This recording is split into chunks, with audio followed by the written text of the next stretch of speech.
Apa sih key atau kunci sukses dari seorang Rudy Antolalo?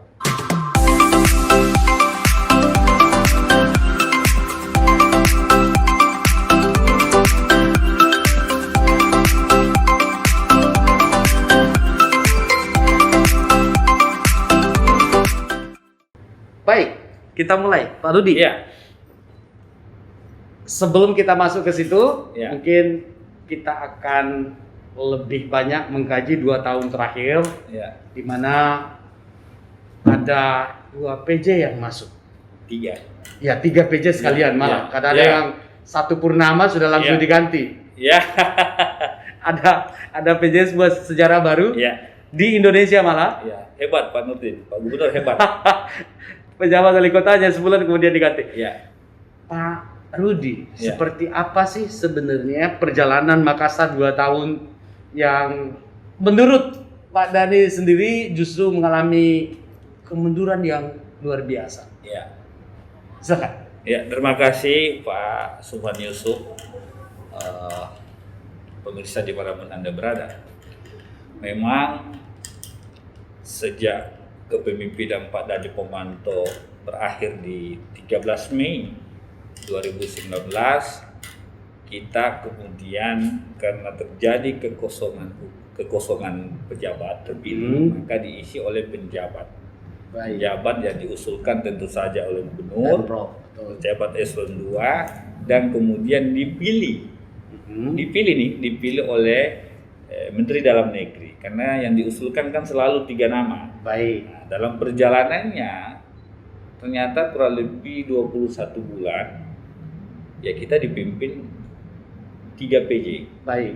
Pertama PJ Iqbal Samad Suhaib 1 tahun, Ya. kemudian Profesor Yusran kurang lebih sebulan, Ya, 43 hari. Betul. Lalu kemudian berikutnya adalah Prof Rudy yang mungkin kira-kira dia sekitar 7 sampai 8 bulan. Betul. Kalau ada pernyataan Pak Wali Kota Terpilih. Pak Dhani Pomanto mengatakan bahwa ada kemunduran, tentu beliau bisa membandingkan Ya. membandingkan kemajuan di era beliau Mhm. dengan setelah beliau tidak menjabat. Tentu kami di DPR jujur saja mengatakan bahwa kami memang menilai ada perbedaan. Ya. Perbedaan ketika pemimpin atau wali kota itu dipilih rakyat dengan yang bukan dipilih rakyat. Betul. Terlihat jelas bahwa pemerintahan ini tanda petik didikte Mhm.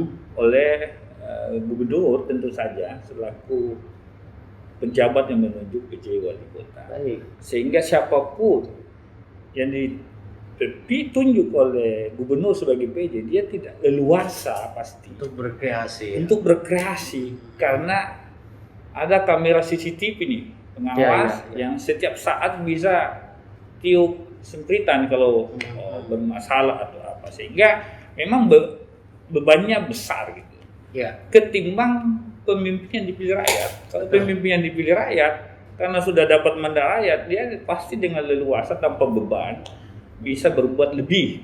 Baik. Nah, inilah yang mungkin salah satu pembeda, sehingga yang terjadi adalah ada hubungan yang kurang harmonis. Ya. Kalau saya menilai Ya. kurang harmonis antara Pak Dhani waktu wali kota sangat harmonis dengan DPR, Ya.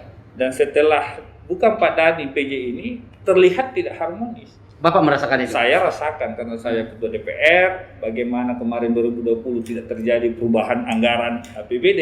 Ya, ya. Itu kan bagian contoh nyata. Ya. Secara pertama Pak, Makassar ini boleh dikata DPRD Makassar ini DPRD terkuat mungkin Pak. Betul. Saking kuatnya nggak bisa didikte oleh kekuasaan eksekutif dalam hal ini pemerintah kota. Bisa dibayangkan tercatat mungkin di Republik ini hanya DPRD Makassar yang tidak ada perubahan APBD-nya kemarin. Ya. Dan itu berdampak sama kepentingan.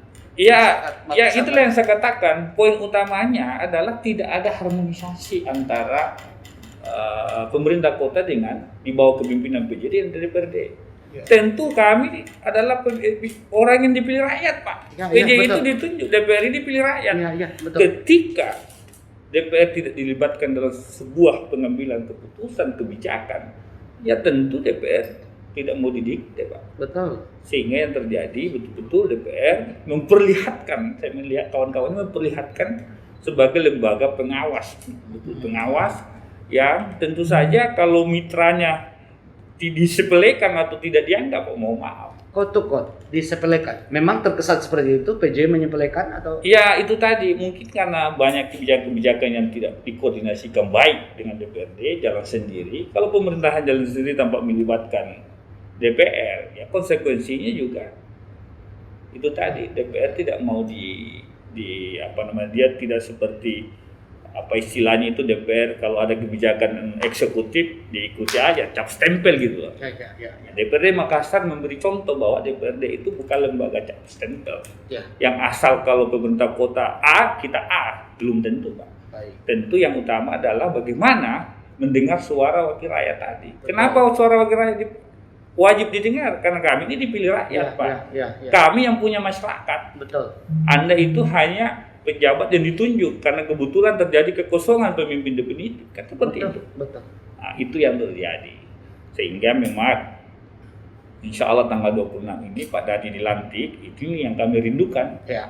Supaya bisa terjalin hubungan harmonis kembali. Baik. Karena bagaimanapun di Undang-Undang Pemerintahan Daerah, yang namanya penyelenggara pemerintahan itu adalah kepala daerah dan Betul. Dewan Perwakilan Rakyat Daerah. Di situ dan. Iya.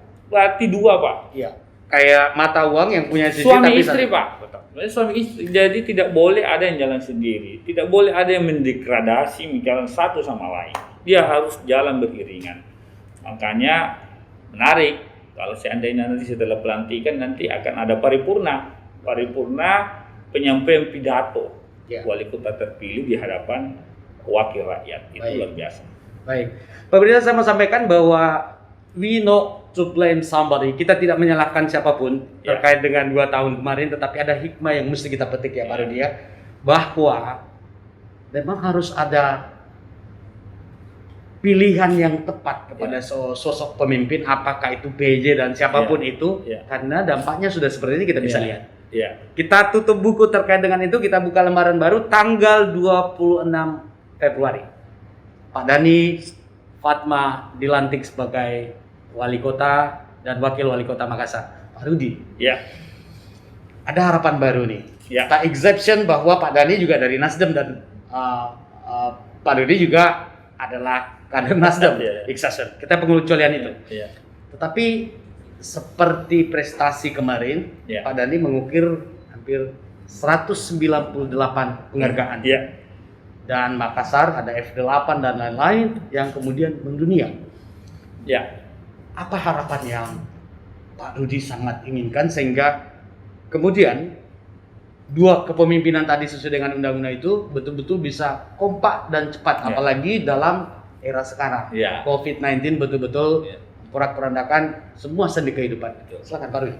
DPR ini selalu saya katakan bahwa kita di DPR ini kita kesampingkan warna kita. Saya katakan kepada teman-teman, di DPR ini adalah kita penyelenggara pemerintahan.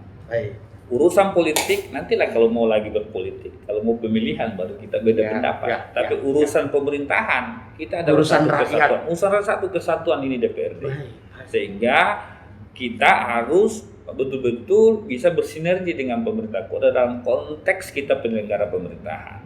Terkait harapan kepada wali kota terpilih, tentu kota besar itu problematiknya kan tidak lepas dari persoalan banjir, genangan, kemudian persampahan, ya kan, macet. Ini urusan kota nih. Ini yang tugas tantangan Pak Dhani. Memang saat ini kita COVID, dari malam kami ikut diskusi dengan profesor soal Makassar Recover. Pemulihan tim transisi yang jadi maksud. Pemulihan penanganan COVID yang akan dilakukan Pak Wali Kota Ramdan Pomanto secara menyeluruh, secara konkret, secara detail. Ini saya katakan tadi malam, ini luar biasa Pak Wali.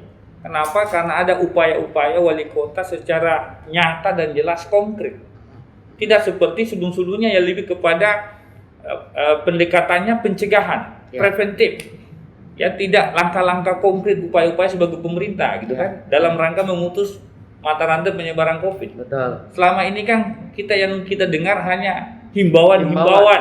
Itu Surat kan edaran. ya, surat edaran, himbauan. Ya. Itu kan jaga jarak, pakai Ya. masker. Ya. Itu kan semua orang bisa, Pak. Ya. Dan Dan semua orang sudah tahu, anak kecil juga tahu. Tadi malam Pak Dhani konsepnya luar biasa, ide gagasannya luar biasa, dan kerjasama dengan ID, Genos kalau nggak salah, kemudian profesor-profesor epidemiolog.